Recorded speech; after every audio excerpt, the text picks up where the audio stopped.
सबसे पहले अपने को अगर अच्छे मार्क्स लाने तो अपने को एक टाइम मैनेजमेंट बनाना पड़ेगा, एक शेड्यूल बनाना पड़ेगा।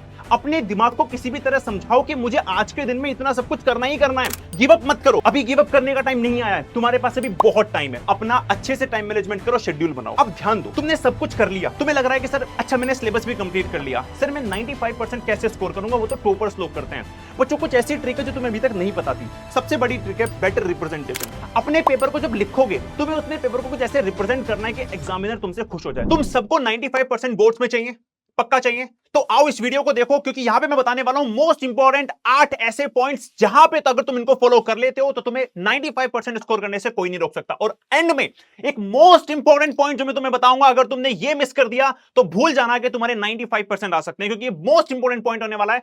आओ शुरुआत करते हैं बिल्कुल स्टार्टिंग से। सबसे पहले एक प्रॉमिस करो, ये पूरी वीडियो तुम लोग मेरी आंख में आंख डाल के देखोगे और तुम अपने आप को भरोसा दिलाओगे कि भाई मैं ये करने वाला हूं, मैं इन 8 पॉइंट्स को मिस बिल्कुल नहीं करूंगा और एंड में मुझे तुम्हारा रिजल्ट चाहिए। आओ शुरुआत करते हैं प्रोकास्टिनेशन से।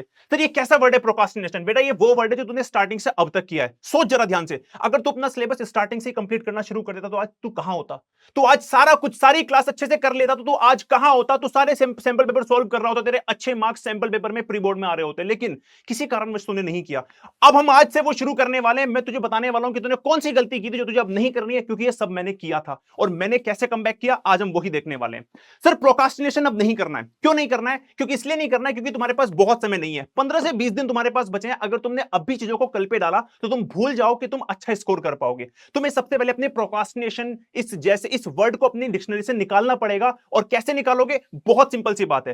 प्रोकास्टिनेशन कहीं ना कहीं बच्चों रिलेट करता है टाइम मैनेजमेंट से, कहीं ना कहीं रिलेट करता है अपने शेड्यूल से। देखो जरा ध्यान से, अगर तुमने कुछ सोचा ही नहीं है तो तुम्हारे माइंड के ऊपर कोई प्रेशर कभी आएगा ही नहीं, क्योंकि तुमने कुछ सोचा ही नहीं है तो तुम्हारे माइंड ने कभी तुम्हें बोला ही नहीं कि तुमने कुछ मिस कर दिया। सबसे पहले अपने को अगर अच्छे मार्क्स लाने तो अपने को एक टाइम मैनेजमेंट बनाना पड़ेगा, एक शेड्यूल बनाना पड़ेगा। अपने दिमाग को किसी भी तरह समझाओ कि मुझे आज के दिन में इतना सब कुछ करना ही करना है।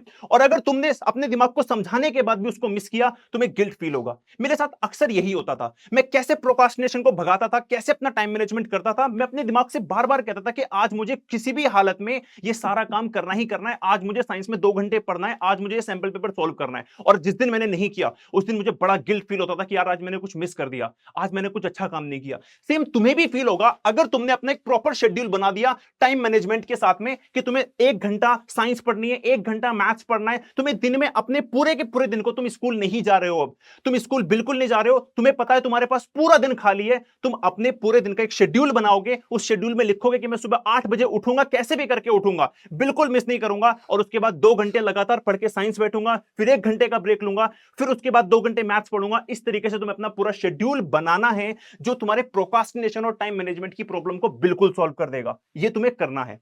तीसरी सबसे इंपॉर्टेंट बात, बहुत सारे बच्चे गिव अप कर चुके हैं, उन्हें लगता है कि सर ये अब इनफ टाइम मेरे पास बचा ही नहीं है। बेटा देखो, तुमने शुरुआत से गलती की है कि तुमने अपने आप को अंडर एस्टिमेट किया है। अब मत करो, मैं तुम्हें सच बता रहा हूं, मुझे तुम्हारे ऊपर पूरा विश्वास है।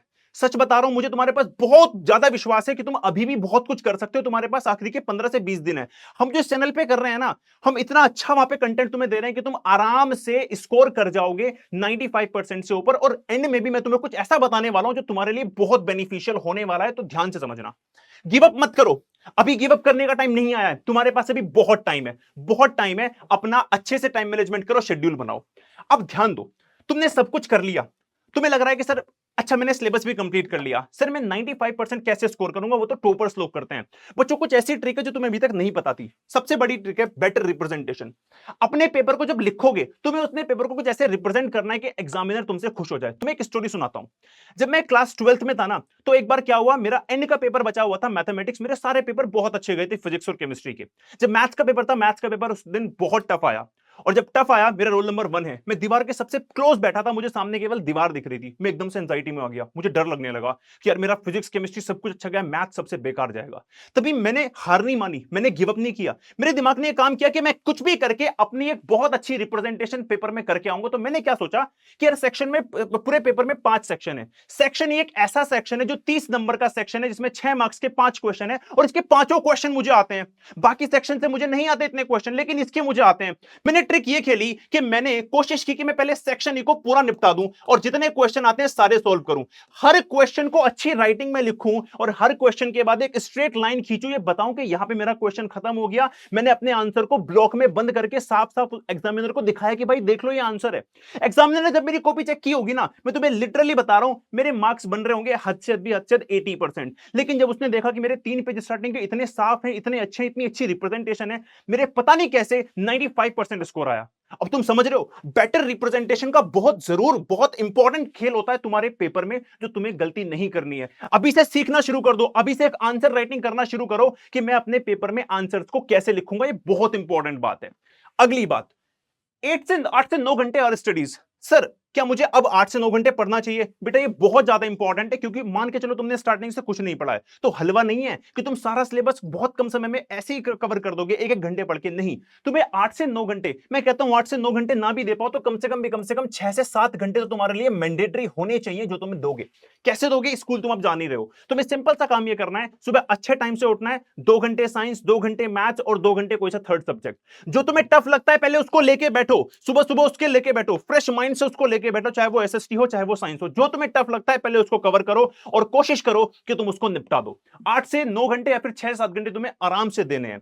उसके बाद बात करते हैं बच्चों सैंपल पेपर एनालिसिस। तुम्हें लगता है कि सर मैं पढ़ता तो जा रहा हूं, मैं सब कुछ पढ़ रहा हूं, ठीक है, मैं सब कुछ पढ़ता जा रहा हूं, अब पढ़ने के बाद मुझे इसको इंप्लीमेंट कैसे करना है, कैसे पता चलेगा कि मैं स्कोर अच्छा कर जाऊंगा? तो बच्चों उसके लिए बहुत इंपॉर्टेंट है सैंपल पेपर।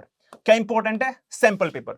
तुम्हें क्या करना है, एक सैंपल पेपर लेके बैठना है। हम एमपी बोर्ड पे बहुत सारे टेस्ट तुम्हें दे रहे हैं, बहुत सारी डीपीपीस तुम्हें दे रहे हैं, तुम्हें इनको सोल्व करना है और देखना है कि तुम कितना आउटपुट वहां से निकाल पा रहे हो। अच्छा, तुमने सैंपल पेपर सोल्व किया, तुमने अच्छे से सोल्व किया, बहुत सारे क्वेश्चन तुमने गलत किए, बहुत सारे सही किए, एंड में उसको वही नहीं छोड़ना है। अगर 95% से ऊपर स्कोर करना है तो सैंपल पेपर एनालिसिस बहुत इंपॉर्टेंट रोल प्ले करता है। तुम्हें इसको एनालाइज करना है कि तुमने गलती कहां की है, जहां जहां गलती की है उन टॉपिक को मार्क करना है और टॉपिक को मार्क करने के बाद उनके ऊपर दोबारा से काम करना है, उनको दोबारा से पढ़ना है और डेप्थ में पढ़ने की कोशिश करना है, जिससे कि वो गलती तुम अपने फाइनल एग्जाम्स में ना करो। एक बहुत जरूरी बात, तुमने कभी एक बात नोटिस की है, कुछ ऐसे टॉपिक्स हैं तुम्हारे हर सब्जेक्ट में जो हर बार पेपर में आते हैं, कभी सोचा है क्यों आते हैं? क्या तुक्का लगाता है क्या एग्जामिनर? नहीं, एग्जामिनर को पता होता है कि ये मोस्ट इंपॉर्टेंट टॉपिक्स है और मोस्ट चैलेंजिंग भी यही है भाई। पेपर यहीं से बनेगा क्योंकि चैलेंजिंग ये है। तो हमें इस बात को पकड़ना है एग्जामिनर की और हमें उन टॉपिक पे बहुत ज्यादा ध्यान देना है जो मोस्ट इंपॉर्टेंट टॉपिक्स है।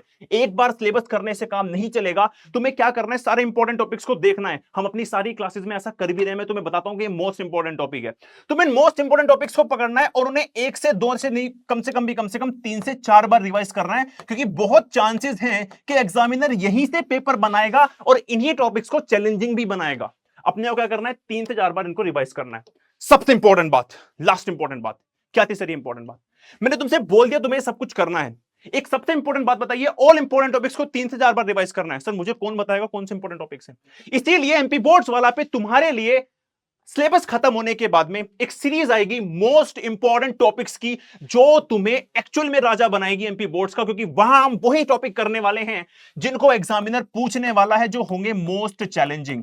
तो अपडेटेड रहना और तैयार रहना इस बहुत ही जबरदस्त सी सीरीज के लिए और इंप्लीमेंट करना शुरू कर दो इस पूरी सीरीज को। प्रोक्रास्टिनेशन नहीं करनी, टाइम मैनेजमेंट करना है, शेड्यूल बनाना है, गिव अप नहीं करना, बेटर रिप्रेजेंटेशन सीखनी है। उसके बाद 6 से 7 से 8 से 9 घंटे पढ़ना है, सैंपल पेपर सॉल्व करने हैं, उनका एनालिसिस भी करना है और मोस्ट इंपॉर्टेंट टॉपिक्स को 3 से 4 बार रिवाइज करना है। और इनमें आके एक ही बात बोलूंगा, तुम बहुत कमेंट करते हो ना कि सर मेरे साथ ये प्रॉब्लम है, मेरे साथ वो प्रॉब्लम है, इसलिए नहीं पढ़ पा रहा हूं, ये कमी है वो कमी है।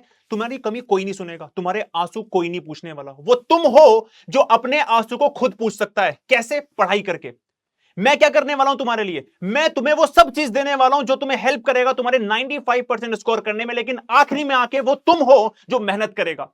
तो ठान लो आज कि तुम्हें मेहनत करनी है, किसी भी हालत में करनी है। रोने से काम नहीं चलेगा, अपनी शिकायतें बताने से काम नहीं चलेगा। ठान लो कि आज से मैं पढ़ने बैठ जाऊंगा, ये सारे पॉइंट्स को ध्यान रखूंगा और मैं लेके आऊंगा बोर्ड्स में 95% से ऊपर।